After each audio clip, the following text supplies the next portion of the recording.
So one parent said that, she's strict about managing treats, making sure that they're occasional, but her husband is a completely different story.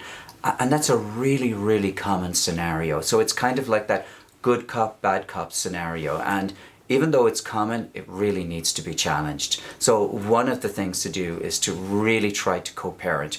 We co-parent by talking about issues away from our children. So rather than getting into a conflict when the child really, really needs a treat, the two parents or the parent and the grandparent, because it could very well be granny or granddad in this situation, talk to them about your plan. Why are we doing this? What's my rationale for making treats a treat rather than an everyday occurrence? And to talk about it away from the child so you can have a nice open and frank discussion. But also to talk about it, really importantly, when treats are not an issue. Because when treats are an issue, when a child is upset or craving, or a parent or grandparent really feels that urge to be the goodie and give the treat, there's a lot of emotions involved at that time. That's not the time to solve the problem.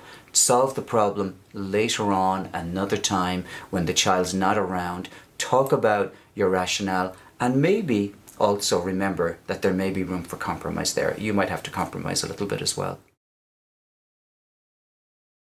Sometimes when we see other parents do something, we think, oh God, I'm the crazy parent. I'm the one that doesn't give any treats.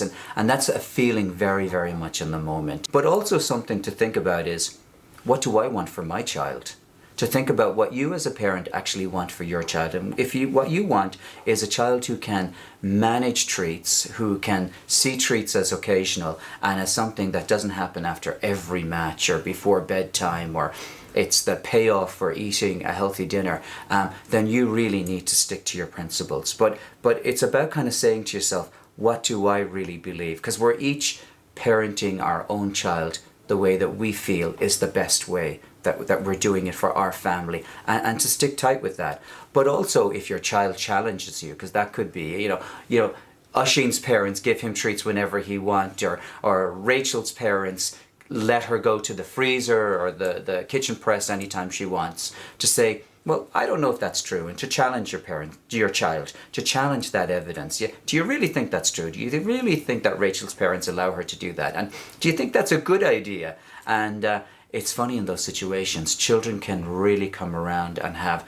actually more sense than we do. No, that's probably not true. But it really is about kind of saying to yourself, why am I doing this? And reminding yourself of the rationale for minding your child's health. And then if you remind yourself of that, it's easier to stick to it.